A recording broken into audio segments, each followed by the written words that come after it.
Hello, good people, and welcome to Happy, Healthy, Whole with Sharea. I am Sharea, and today we're talking another week of understanding the difference between mental health and mental illness. And this week we are talking bipolar. And this one is one of those ones that people talk about all the time. And so understanding bipolar in breaking down the highs and the lows is what we're going to talk about from the perspective of breaking stigma and also giving some clarity. I am Sharia Farmer, a licensed clinical social worker, here to bring some meaningful and compassionate conversations around mental health over the next few weeks, and even the last 2 weeks that we've done. Today, we're going to talk about a topic that is often misunderstood, but incredibly important to discuss, which is bipolar. By the end of this video, I do hope that you are able to clearly understand what bipolar means, what the types and symptoms are, and where you can find supports and resources if you or someone you care about is affected by this illness. So let's get started on that point. Let's say, what is bipolar? So, what is it exactly? Bipolar is a mental health condition that causes extreme shift in moods, energy, activity levels. Remember from that first week, we talked about thinking, feelings, and behave, right? So when we think about bipolar, the condition causes extreme shifts in our mood, energy, and activity levels. These shifts can be called mood episodes, which can be a variation of the different types of moods, but also can be prolonged and or shortened depending on what the individual is dealing with. So what this means is that these in periods of intense highs and irritability can be so deep, and or prolonged sadness or lack of energy can also be so deep. And so people with bipolar experience what is known as manic episodes and depressive episodes. This is important to remember because there are different types of bipolar. So let me start with the definition of manic and depressive episodes. Manic includes this overly energetic, excessive, happy, or irritability that may have a person racing with their thoughts and their behavior and their thinking, and it causes somewhat an engagement in risky behaviors. You might see things like shopping sprees or impulsive behaviors in areas that are putting themselves at risk, and or what is considered depressive episodes. On this side, it's a feeling of deep, deep sadness, hopelessness, low energy, and lack of interest in things that once brought them joy and happiness. That is really a quick version of manic versus depressive episodes. I'll come back around for this one in just a moment. But so let's talk about bipolar, two types or classifications, although there might be non-specific or other specific bipolar. We're really only going to talk about bipolar 1 and 2. Bipolar 1 is categorized by by manic episodes, which is what we talked about just a moment ago. Manic episodes that last at least 7 days, or by manic symptoms that are so severe it requires hospitalization. This means that also this depressive episodes may occur, typically lasting around 2 weeks or more, right? Because that's going to put that into the depressive episode diagnosis. And so when we think about bipolar 1, this one is sort of the one that we think of the most around the intensity and the severity of hospitalizations and people having longer manic and or depressive episodes that impact and impacts their quality of life. And then bipolar 2 includes periods of hypomania, which are considered least they're considered a little less intense. They are not full-blown manic episodes, and along with these episodes are some depression. And it's important to remember that this is not saying that one is better or worse than the other. It's just really the intensity of the actual manic symptoms and or depressive episodes can either be longer or prolonged when we're talking bipolar 1 versus bipolar 2. It's just important to remember that. So actually, you know what? Before we get into what causes, I want to talk a little bit about symptoms of mania, hypomania and depression, just so that you can get a little sense of what I mean by that long or prolonged mania or depressive mood. So when we think about the symptoms of bipolar and the definitions of bipolar 1 or 2, we talk about it being this lengthy either mania and or hypomania. Mania is this energy level that we talked about being extremely high. And it can also look like what is this feeling of euphoria, this feeling of happy or on top of the world, talking fast or jumping from one idea to the other, decreased need for sleep or even needing to sleep at all. Impulsive behavior like spending too much money or making really risky behaviors or decisions. I remember one of my clients would have these bouts of mania where he would be driving down to Atlantic City. And it wasn't so much to get to the Atlantic City, but it was the actual expressway where he was going at 90 to 100 miles and possibly getting into these car accidents or hurting other people.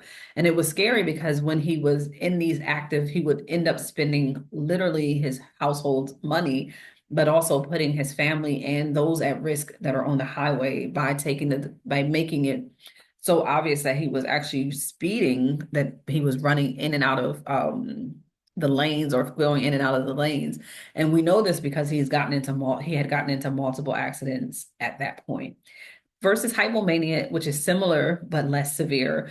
While it might seem like extra energy is a good thing, it can be extremely life disturbing. So thinking about it from that perspective, where it's like I just explained someone driving down and driving 90 to 60 in and out of that sound, or 90 to 100, and that sounds like, oh well, he's having fun trying to get down there to gamble. But the reality is that the risk he's taking and the decisions that he's making could put himself or others at risk. And then when we think about that depressive episode that I talked about just a moment ago, this is where we are feeling really sad, hopeless, empty, loss of energy, things that you find joy, but you got fatigue and low energy, trouble sleeping, sleeping too much, or these thoughts of harming yourself. And these are all really important to remember, because when we talk about thinking about how to take care of yourself or the causes, I want us to think about it from that perspective. There are similar to other mental illness, there is the complexity of understanding that each person has a different makeup or factors that might include how their bipolar demonstrates in the world. So, what causes bipolar is very complicated in the sense that there is a combination between genetics, brain chemistry, and life experience. So, obviously, having family history of bipolar increases your risk of developing it, just like other illnesses that you might have. But then we have the imbalance of neurotransmissions, transmitters, sorry, the lack of or serotonin and dopamines that may play a part in how it regulates your mood and your energy, which is that brain chemistry that we talk about. And then you have this mixture of life stressors, which are traumas, high stress, and significant life changes that can cause or trigger and or worsen the actual episodes that a person deals with, which is why understanding the different things like mania, hypomania, and all of those things can be extremely important. It's important to remember and to know that bipolar is not the individual's fault. And it's not something that they can just fix in their personality. It is a medical condition, just like other physical illnesses, and it can be treated, and it has treatment for it. And that's important to remember too, because when we can remember this, we can also help support individuals towards getting treatment. So that's the good news. It's treatable, right? So what are a combination of the things that a person and or someone can do? The reality is that medication is often extremely important. It can help stabilize your mood. This can include antidepressive medicines as well as antipsychotic and mood stabilizers, which are all differently managed by a psychiatrist that you would be treated or working with if you have bipolar.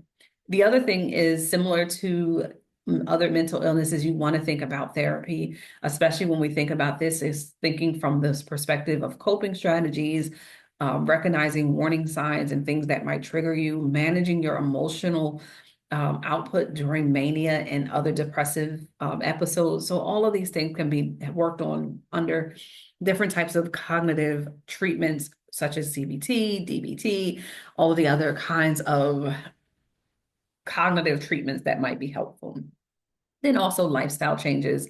This could be things like good hygiene around sleep, making sure you do physical activities, and balancing your diets along with these mood stabilizers that you might be taking so that you can have a management of it from a holistic approach as well. And then support systems. Again, we are stronger together regardless of the illness that we are trying to fight. When we are thinking about recovery and healing, we want to make sure we build support systems that include friends, family, and peer support groups. It is critical to manage our bipolar symptoms through having the right people around us.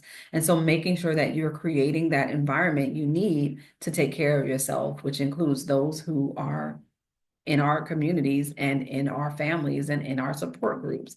Remember, there is no key finding that says this one plan works for every individual. There is no one size fits all when it comes to treatment plans related to bipolar. So it's important to make sure that you are working with your individual team to make sure that you have the best plan for your diagnosis. Just some resources. Again, NAMI is one that I've mentioned before already. 1-800-950-NAMI, NAMI. Or you can go to their website, which is NAMI.org, NAMI.org.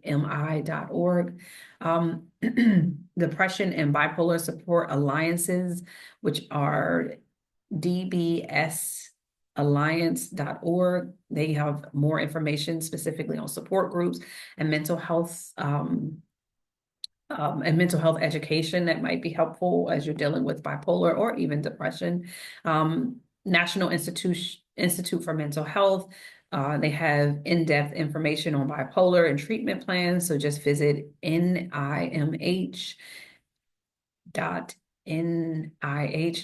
That's way too long. I'll make sure to put it in the comments. Again, a crisis text line, which is 741-741-24/7. And then the Samson National Helpline, which is 1-800-662-HELP. And they are also 24 hours. I'm hoping that somewhere along the line, I'm giving you some information that helps you to learn and understand, but also to help you break the stigma related to bipolar.